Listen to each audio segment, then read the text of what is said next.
지자체의 건설공사 조기 발주가 부작용을 낳아서 오히려 중소건설업체의 경영난을 가중시키고 있습니다. 뮤지컬 오페라 유령 오리지널 공연을 보기 위해 타 지역에서 관람객들의 발길이 이어지면서 연장 공연에 돌입했습니다. 농업인의 정보화 수준이 소외계층보다도 낮은 것으로 나타나 대책 마련이 시급한 실정입니다. 포항에 본부를 두고 있는 아태 이론물리센터가 아시아 태평양 지역 물리학 연구의 허브로 인정받고 있습니다. 네, 시청자 여러분 안녕하십니까? 3월 21일 금요일 아침 대구 MBC 뉴스투데이입니다. 네, 오늘은 낮과 밤의 길이가 같다는 절기상 춘분인데요. 이 경북 동해안을 제외하고 대부분 맑은 하늘을 볼 수 있겠습니다. 주말에는 오늘보다 기온이 더 오르면서 활동하긴 좋겠지만 그만큼 공기가 건조해져 불씨 관리 잘하셔야겠습니다. 진달래 기상캐스터입니다.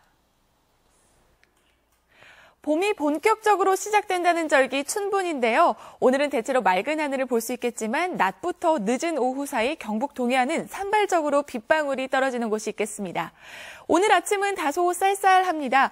현재 대구의 아침 기온은 2.6도, 안동은 영하 0.2도로 어제 같은 시각보다 5에서 6도 정도 낮게 출발을 하고 있는데요. 하지만 점차 기온은 오르면서 대부분 낮 기온이 10도 이상을 가리키겠습니다.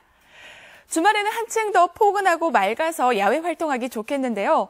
특히 일요일 대구의 낮 기온이 20도까지 오르면서 무척 포근하겠습니다. 다만 이렇게 일교차가 크게 벌어지는 만큼 옷차림에는 신경을 쓰셔야겠고요. 기온이 점차 오르면서 대기가 건조해지고 있습니다. 주말에 등산 계획 있으신 분들은 산불 조심하셔야겠습니다. 날씨였습니다. 세계금융위기 직후인 2009년부터 정부가 지방자치단체에 건설공사 조기 발주를 독려해 왔는데요.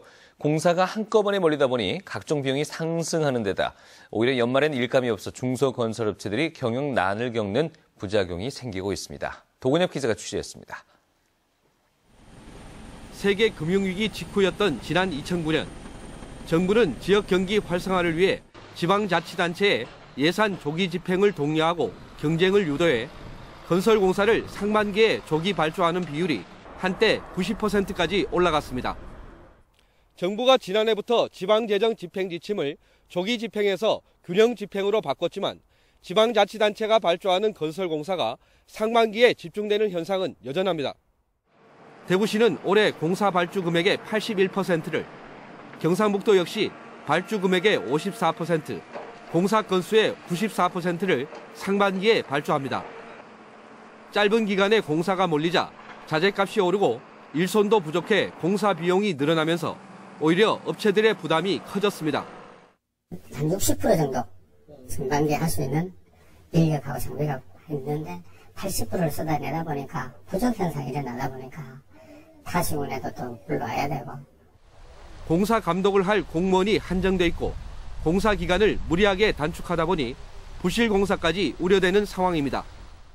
공사 기간을 한 60일에서 90일을 줘야 되는데 한 40일에서 50일밖에 안 줍니다. 네, 이제는 그 양성 기간도 그렇고.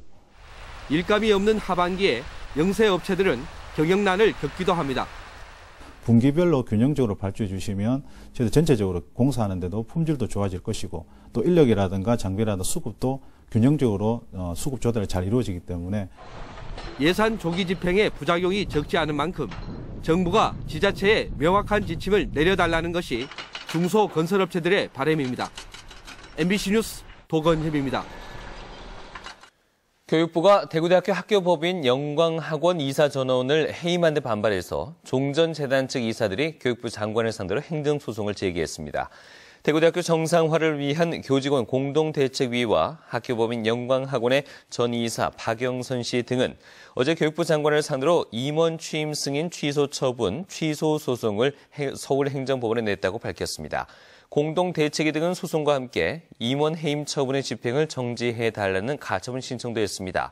하지만 종전재단 측 이사들과 맞서고 있는 대구대 정상화를 위한 범대책위원회는 교육부 처분을 환영하면서 교육부가 조속히 임시 이사를 파견해 줄 것을 촉구하는 결의대회를 갖는 등 상반된 반응을 보이고 있습니다.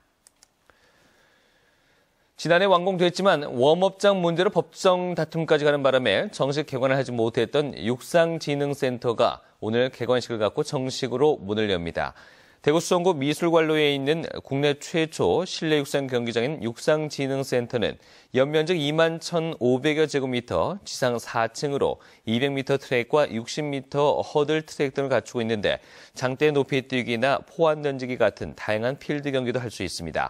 대구시는 센터를 시민들이 활용할 수 있도록 이동이 가능한 바닥을 깔아 배드민턴과 배구, 농구 등도 할 수 있도록 할 예정입니다. 육상진흥센터에서는 오는 2014년 10월엔 전국 실내 마스터즈 육상 대회가, 그리고 오는 2017년엔 세계 마스터즈 실내 육상 경기 대회가 열릴 예정입니다. 대구시의회가 대구시 출자 추천기관 임원 선임 과정에 추천위원회를 설치해서 운영하는 조례 제정에 나서면서 대구시와 대립하고 있습니다. 대구시의회 김원구 의원이 대표 발의한 대구시 출자 추천기관 통합임원추천위원회 설치와 운영 조례안에 따르면 투명한 임원 인사가 이루어지도록 중립적 인사로 위원회를 구성해서 여기에서 추천된 후보자에 한해 시장 등 임명권자가 임명권을 행사하도록 하고 있습니다. 하지만 대구시는 이에 대해서 지자체 출자 추천기관의 운영에 관한 법률과 시행령이 공포될 예정인데다 자치단체장의 고유 권한인 인사권을 침해하는 것이라며 법적 대응까지 고려하는 등 강하게 반발하고 있습니다. 뮤지컬 오페라 유령 오리지널 공연이 대구에서 선보이고 있습니다. 좀처럼 보기 힘든 오리지널 공연팀의 내한 공연을 보기 위해 타 지역에서 관람객들의 발길이 이어지면서 연장 공연에 돌입했습니다. 윤태호 기자입니다. 지난달 27일 대구에서 첫 공연을 시작한 뮤지컬 오페라의 유령은 당초 이달 16일까지 공연하기로 돼 있었지만 5월 4일까지로 일정을 연장했습니다. 오리지널 팀이 서울 이외의 지역에서 공연을 하는 건 대구가 유일해서 전국에서 공연을 보려는 관람객들의 수요가 크게 늘었기 때문입니다. 대구 지역 관객뿐 아니라 외지역, 지금부터는 경북 지역, 그다음 부산, 울산, 경남 지역, 서울, 경기, 하물며 제주도까지. 비수도권이라는 한계를 극복하고 연장 공연에 돌입하자 국내 뮤지컬계가 대구를 주목하고 있습니다. 대구는 서울을 제외하고 세계 4대 뮤지컬을 공연한 유일한 도시여서 신흥 뮤지컬 시장으로 급부상하고 있습니다. 1000석 이상 뮤지컬이 가능한 공연장을 아마 전국적으로 가장 많이 보유하고 있는 도시가 아닌가. 대구 시민들 자체가 자발적으로 뮤지컬을 굉장히 즐기고. 올해로 8회째를 맞은 대구 국제 뮤지컬 페스티벌도 대구가 뮤지컬 도시로 자리 잡게 한 원동력으로 꼽히고 있습니다. 대구의 어떤 발전이 결국은 국내 어떤 산업화 내지는 뮤지컬 시장에 있어서의 조금 더 진일보할 수 있는 굉장히 좋은 모멘텀을 만들 거예요. 뮤지컬 애호가들의 발길이 연중 이어지고 뮤지컬 전용 극장 건립 움직임까지 더해지면서 대구가 국내 뮤지컬 대표 도시로 자리매김하고 있습니다. MBC 뉴스 윤태호입니다. 봄철 아파트 분양이 잇따르고 있습니다. 화성산업은 대구시 북구 침산동에 지하 2층, 지상 40층 규모로 아파트와 오피스텔 1,640가구를 분양하기로 하고 오늘 견본주택을 공개합니다. 아파트 청약은 1순위가 25일, 3순위는 26일에 인터넷으로 접수하고 오피스텔은 25일부터 사흘 동안 견본주택에서 직접 청약 신청을 받습니다. 주식회사 효성도 이달 말 구미 국가산업단지 인근인 경북 칠곡군 석저급 남율 2지구에서 아파트 835가구를 분양할 예정입니다. 대한건설협회 경상북도회를 비롯한 경북 지역 4개 건설단체는 경북교육청에 100억 원 이상의 대형 공사에 한해서만 조달청을 통해 발주해달라고 건의했습니다. 이들 단체는 조달청을 통해 발주할 경우 교육청이 자체 발주하는 공사보다 10에서 25% 공사비가 낮게 책정돼 시공에 어려움이 있고 품질도 떨어져 교육 환경이 열악해질 것이라고 주장했습니다.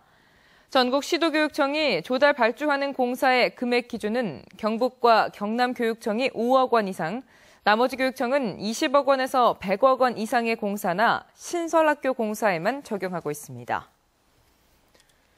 농업인의 정보화 수준이 소외계층보다도 낮은 것으로 나타났습니다. 정보 격차는 소득 격차로 직결되고 이 정보통신 기술을 활용해 농업 경쟁력을 높이려는 계획에도 차질이 불가피해서 대책 마련이 시급한 상황입니다. 김건엽 기자가 보도합니다. 영주의 친환경 사과 농장은 생산량의 절반을 인터넷과 농장 체험을 통해 직거래로 판매하고 있습니다. 공판장이나 중간 상인들에게 넘길 때보다 수익은 더 높습니다. 가격을 우리가 정하잖아요. 가격을 뭐 4만 원, 5만 원 우리가 정하는데 공판장이나 이런 데 가면 그 사람들이 정하잖아요. 조금 귀찮긴 하지만 훨씬 낫죠. 이렇게 농업도 인터넷을 통하면 소득 향상에 도움이 되고 정보통신 기술을 활용해 농업 경쟁력을 높이려는 정부의 계획이 추진되고 있지만 정작 농민들의 정보화 수준이 너무 낮은 것이 문제입니다. 한국정보화진흥원의 조사 결과 농어민의 정보화 수준은 67.8로 장노년층, 탈북자, 결혼 이민자보다도 많이 낮은 것으로 나타났습니다. 컴퓨터 보유율은 64%, 인터넷 이용률은 42%로 우리나라 전체 보급률보다 크게 낮습니다. 모바일 기기를 활용한 정보 접근은 상황이 더 심각합니다. 스마트폰 보유율은 35.7%로 절반 수준이고 스마트 정보화 수준은 43.1에 불과합니다. 정보 격차는 소득 격차로 직결돼 도시와 농촌 간 격차, 그리고 농촌에서도 활용하는 농민과 활용하지 못하는 농민 간 소득 격차를 심화시킬 수 있습니다. 위축되는 우리 농업의 경쟁력을 높이기 위해 농민들의 정보화 능력을 끌어올리는 것도 시급한 과제가 됐습니다. MBC 뉴스 김건엽입니다. 대구시 달서구 두류 1, 2동이 대구시가 하는 주민 참여형 안전마을 만들기 시범마을에 선정됐습니다. 대구시는 이에 따라 주민 설문조사와 전문가 컨설팅, 주민 설명회 등을 열어서 마을 안전 계획을 세우고 범죄 예방 환경 디자인 설계와 취약계층 생활환경 개선 사업 등을 펼칠 예정입니다. 이와 함께 올해 시범마을 대상에는 선정되지 않았지만 주민 참여 의지가 높은 비산 7동과 대명 2동은 내년 정부 공모사업 우선 신청 대상지로 선정됐습니다. 경상북도 농업기술원이 농촌 체험 관광의 질을 높이기 위해서 팜파티 전문가 양성에 나섭니다. 이 농장을 뜻하는 팜과 파티가 접목된 단어인 팜파티 전문가 양성 교육은 오는 26일부터 29일까지 30명을 대상으로 실시합니다. 이번 교육은 팜파티의 개념과 이해, 팜파티 기획 및 실행 기법, 고객관리 마케팅 등에 대한 이론과 실습 교육으로 구성돼 팜파티 기획과 운영 능력을 가르칩니다. 특히 올해는 교육과 더불어 팜파티를 통한 농촌, 농업자원의 부가가치를 높일 수 있도록 7곳군 5개 농장에 5천만 원을 지원해 팜파티 프로그램 운영 시범사업도 추진합니다. 포항에 본부를 두고 있는 아태 이론물리센터가 아시아 태평양 지역 물리학 연구의 허브로 인정받고 있습니다. 포항이 세계 물리학의 중심 도시로 자리매김하고 있습니다. 이규설 기자입니다. 유해 리양우 중국 이론물리연구소장, 주니치 요코하마 동경대 교수, 세계적인 명성을 자랑하는 국내의 물리학 석학들이 포항을 찾았습니다. 물리학의 글로벌 협력 강화와 기초과학의 기여 방안을 논의하기 위해서인데 참가자의 면면을 보면 아태 이론 물리센터의 높은 위상을 짐작할 수 있습니다. Internationalization is very important, and so we are all here to discuss the future of basic science. So what kind of cooperation we can do, and what we should push forward the basic research science. 포스텍에 본부를 둔 아태 이론 물리센터는 1996년 설립된 이후 이론 물리학 공동 연구를 통해 국제 협력을 주도하고 있습니다. 지난 2012년에는 센터 소속 잘만 박사와 티에만 박사가 블랙홀의 비밀을 푸는 방정식을 발견하는 등 활발한 연구 활동과 함께 해마다 올해의 과학도서 선정을 통해 대중에게도 다가서고 있습니다. 회원국 숫자도 창립 당시 10개국에서 지난해 카자흐스탄이 가입하며 15개 국가로 늘어나는 등 양적 질적인 성장을 거듭하고 있습니다.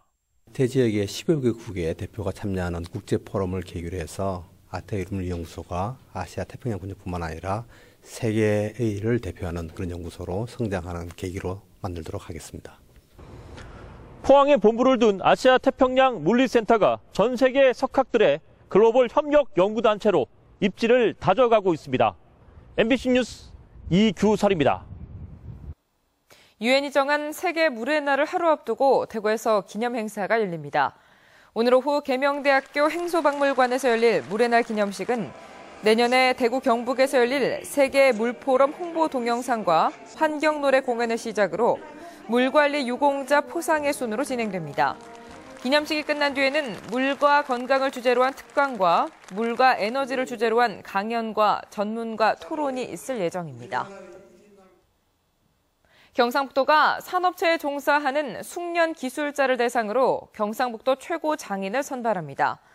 최고 장인 선발은 지역 산업의 경쟁력을 강화하고 기술자를 우대하는 풍토를 조성하기 위한 제도로 기계와 전기, 건축 서비스 등 96개 직종에 종사하는 기술자를 대상으로 신청을 받아 전문가 심사를 거쳐 5명을 선정할 예정입니다.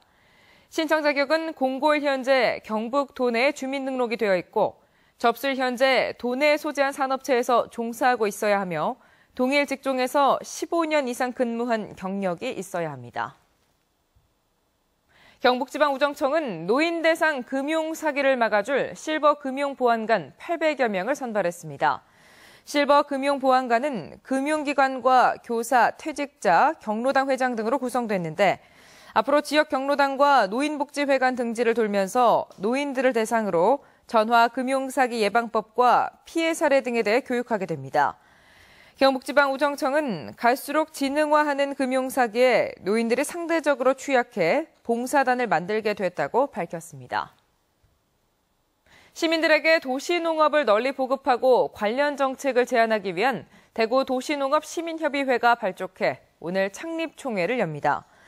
대구 녹색소비자연대와 대구사회연구소 등 11개 단체가 모인 대구 도시농업시민협의회는 오늘 오후 3시 대구 주얼리타운 세미나실에서 창립총회를 열고 앞으로 도시농업을 활성화시키기 위해 다양한 정책을 제안하고 교육과 홍보에 앞장설 것을 결의할 예정입니다.